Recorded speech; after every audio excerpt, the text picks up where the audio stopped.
Ladies and gentlemen, today we're diving into a coin that millions of Americans have handled without giving it a second thought.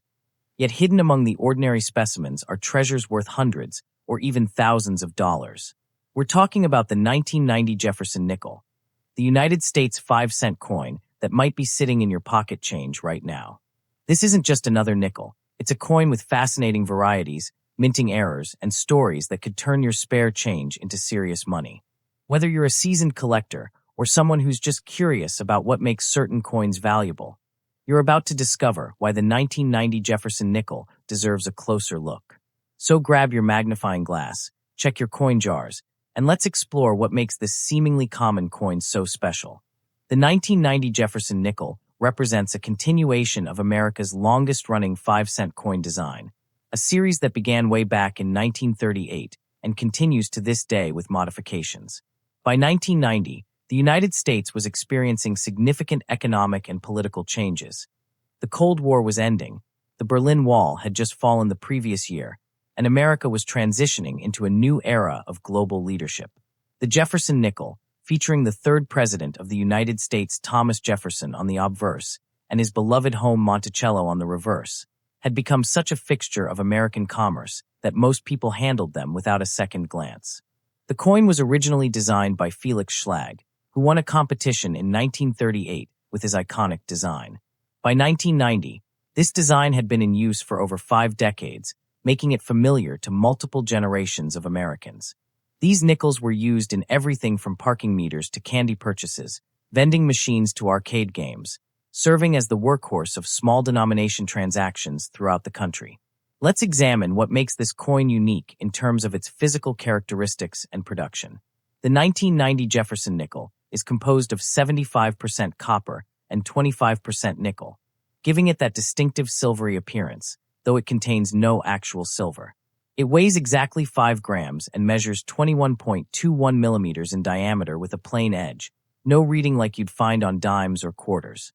The obverse features Jefferson's left-facing profile with the word Liberty to the left, In God We Trust below his chin, and the date 1990 to the right. The reverse displays Monticello, Jefferson's Virginia estate, with Monticello inscribed below the building, E Pluribus Unum above it, and United States of America, and 5 cents surrounding the design. The mint mark, when present, appears on the obverse to the right of Jefferson's portrait near the date. You'll find either a P for Philadelphia, a D for Denver, or an S for San Francisco proof coins. Understanding these details is crucial because the mint mark can significantly impact a coin's value and collectability. Now here's where things get interesting with the 1990 Jefferson Nickel production and mintage figures. The Philadelphia Mint produced a massive 663,771,652 nickels bearing the P mint mark. That's over 663 million coins flooding into circulation. The Denver Mint wasn't far behind, striking 570,842,474 pieces with the D mint mark. Additionally, the San Francisco Mint produced 3,299,559 proof coins marked with an S for collectors who ordered them directly from the U.S. Mint.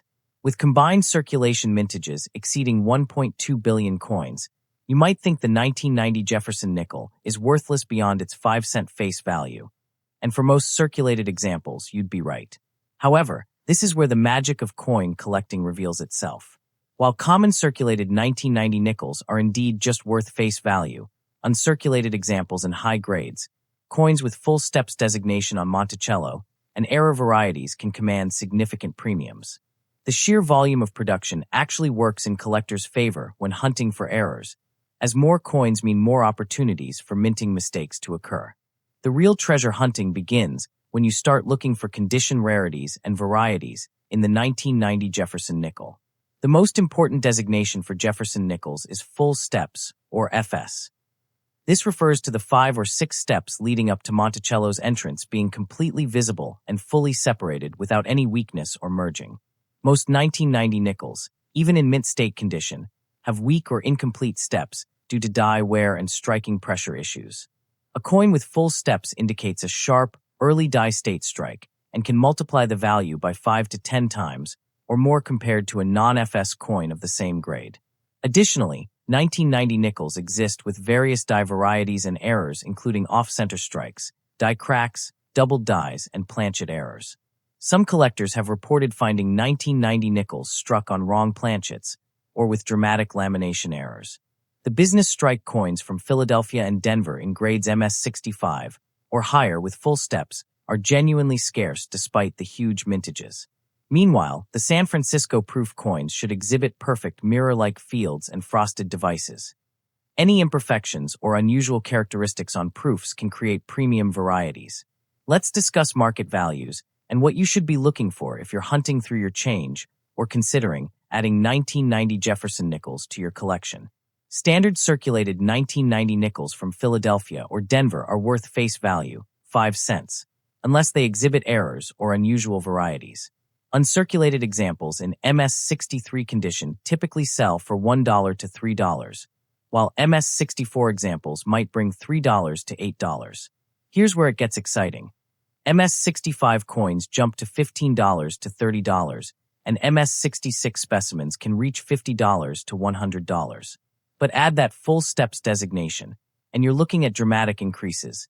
MS65 FS examples can sell for $75 to $150, while MS66 FS coins might command $200 to $500 or more. The true gems are MS67 coins with full steps, which can reach $1,000 to $2,000 or higher depending on appeal and market demand. The 1990 S-proof nickels in PR69 deep cameo condition typically sell for $5 to $15, while perfect PR70 examples can bring $50 to $150. Error coins vary wildly in value depending on the type and dramatic nature of the error. A significant off-center strike might sell for $25 to $100, while a wrong planchet error could command hundreds or even thousands of dollars. So what's the takeaway for collectors and treasure hunters? The 1990 Jefferson Nickel perfectly illustrates why coin collecting is such a rewarding hobby. Hidden among billions of common coins are specimens that combine perfect preservation, sharp strikes, and exceptional eye appeal to create genuinely valuable collectibles. If you're searching pocket change, focus on finding the sharpest, most pristine examples possible, and examine those Monticello steps carefully with magnification. Consider having promising candidates professionally graded by PCGS or NGC, especially if you believe you found a full steps example in high grade. For serious collectors building registry sets or pursuing Jefferson Nickel collections, the 1990 date represents an affordable opportunity to acquire modern coins in exceptional condition. Don't overlook errors and varieties. That weird-looking nickel in your change might be worth far more than 5 cents. The beauty of collecting 1990 Jefferson Nickels is that anyone can participate. You don't need thousands of dollars to start, just sharp eyes, patience, and a willingness to examine your coins carefully. Whether you find a $1,000 gem or simply enjoy learning about American coinage, the hunt itself is half the fun. Thank you for joining us on this exploration of the 1990 Jefferson Nickel. Now get out there and start checking your change.